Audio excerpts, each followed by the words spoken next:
Hello mga ka-trending! Welcome back to ZK Trend.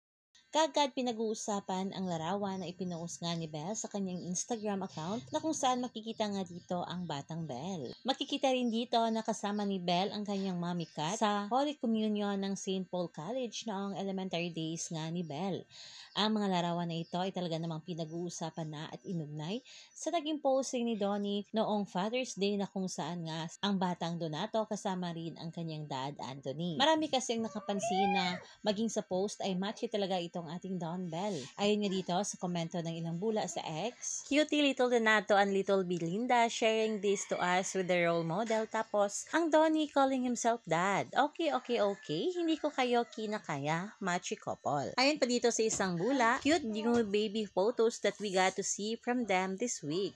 At sa naturang post na ito ni Belle na kung saan sinabi nga niyang while unpacking na tila ba sinasabi ni Belinda sa kanyang sarili na pangarap niya noong bata ay unti-unti na ngang natupad. Ayon nga dito sa post ng isang bula, now because she's sharing this while unpacking in her new house. The little Belinda whose dream is to become an artista, and look at her now reaping all the hard work she's done all these years. Little Tutuch must be so proud of you, Belle. Ayon pa dito sa isang bula, she is the new gen phenomenal actress and one of the most bankable superstars of generation, but still the same humble, kind, gorgeous, and our ball of sunshine Belle.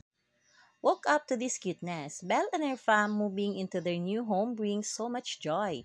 We are proud of you, La Belle Mariano. Here's to more milestone.